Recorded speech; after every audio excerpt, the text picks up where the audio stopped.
Groundwork Arts introduces students to local artists and uses their art as inspiration to create new artwork. This project is inspired by local artist Jenny Kane. We are very lucky to have her here with us today at Sky Camp in our beautiful Joshua Tree High Desert. Jenny is going to talk to us about drawing a landscape and how she experiments with watercolor. To create your artwork today, here's what you'll need to start.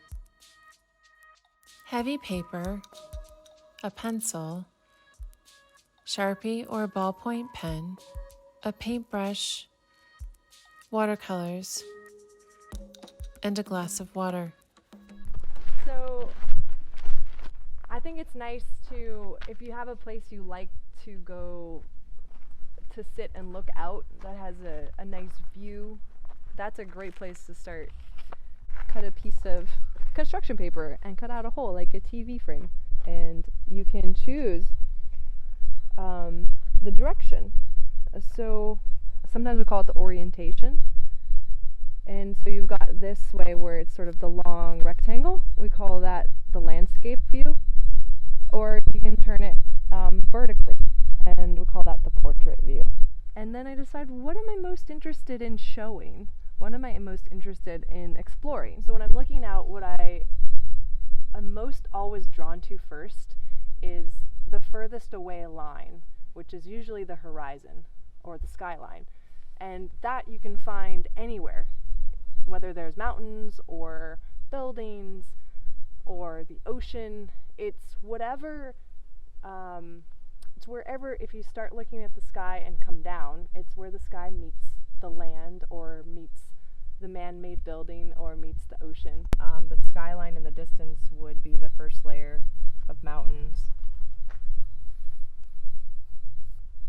And then the next layer of mountains closest to me would come here next.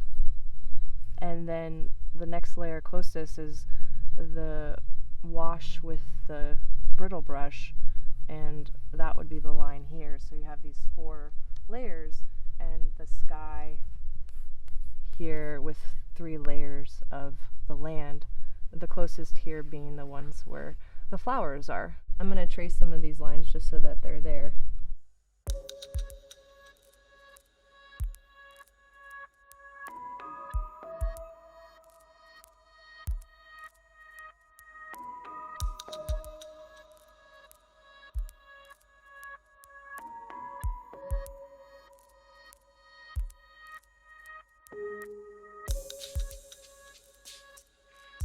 So objects in the foreground get bigger. Don't forget about the sky. The sky has movement, it's not flat.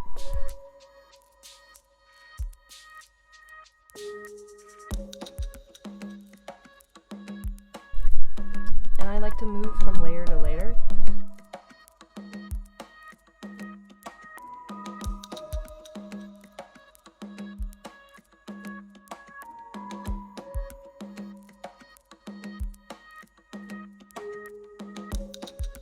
That'll get you started with your layers and your lines.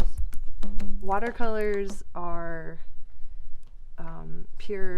basically pure pigment. These little pans are concentrated colors, and I love watercolors because, you know, this set will take me 2 years to use up, and all you need is water and a paintbrush. So great. They don't takes a little longer to dry, but that's okay. I love them.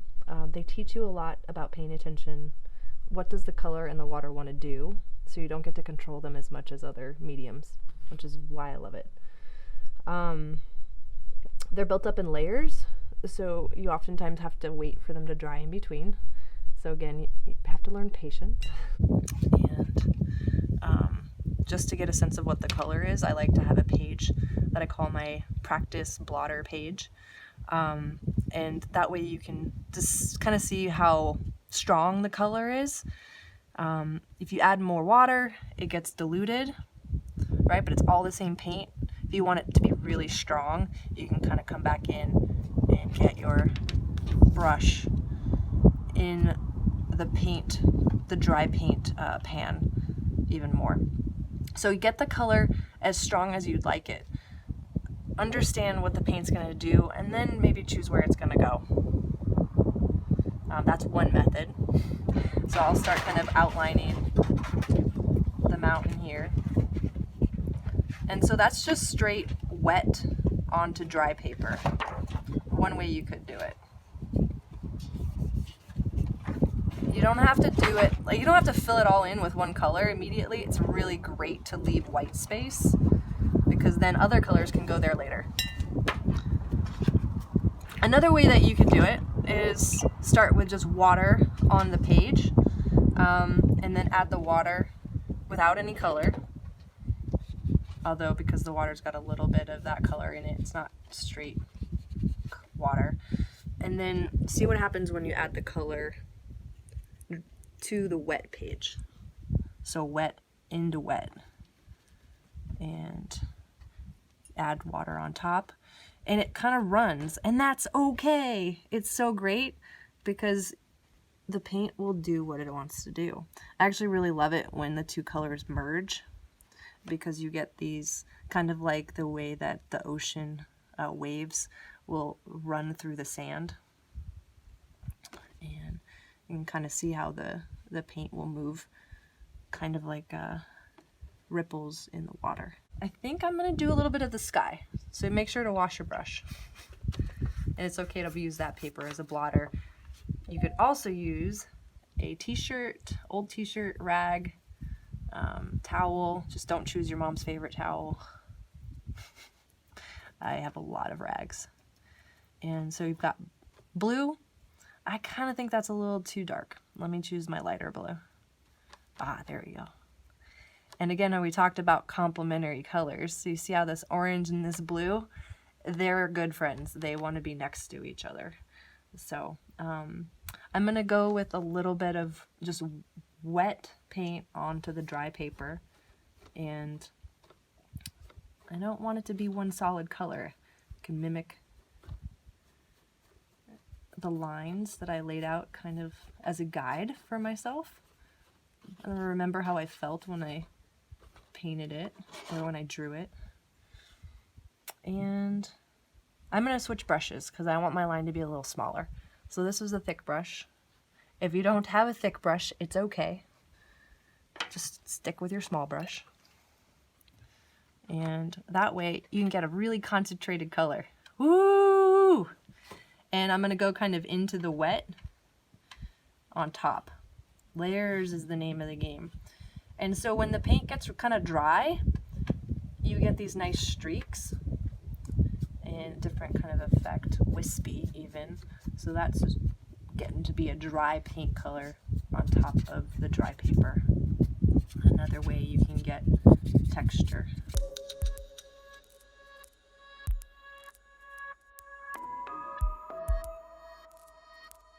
You don't have to start with the most obvious thing.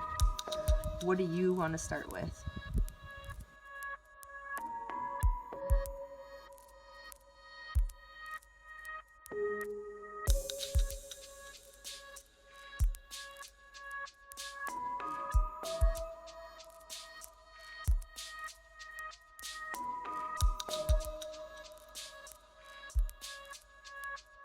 And see how like the brush can be used as a stamp.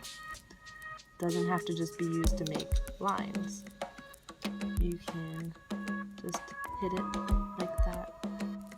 And if you got it too much on there, you're like, whoa, too much red. You can always take the brush, add color on top, and kind of move it around. I'm gonna come back and probably add a little bit more detail, maybe a little bit darker foreground here. But then other options that I like to play with are, you know, cutouts of green construction paper. I can pick up my crayons or colored pencils and kind of mimic some of these lines here.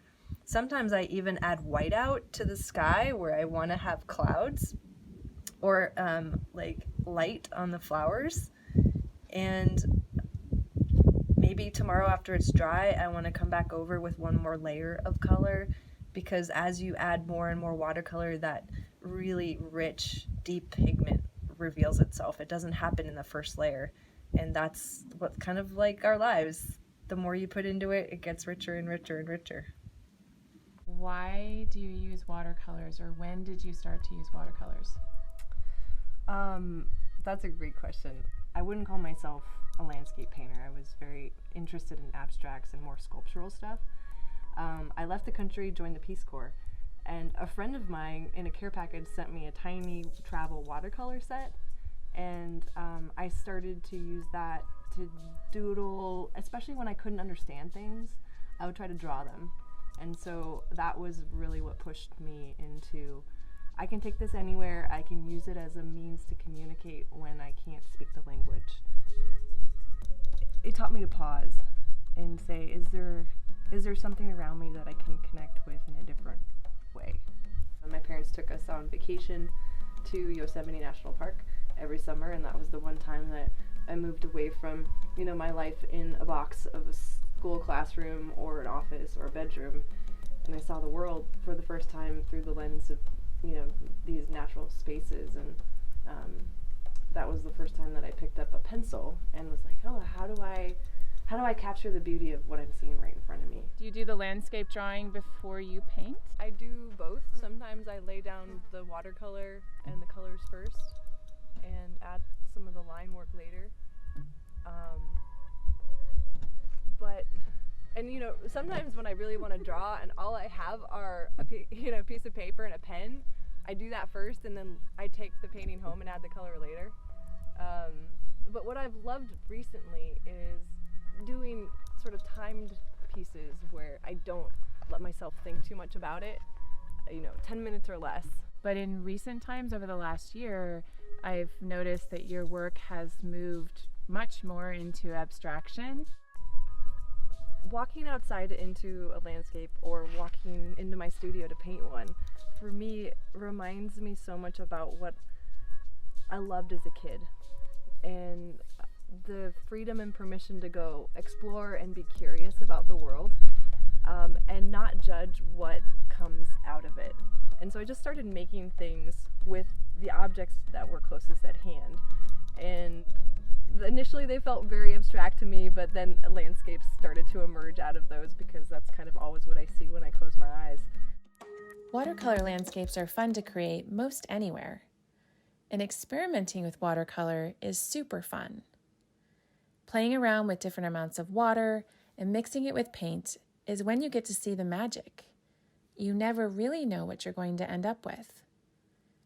Capture a landscape when you're on a hike or in your own backyard.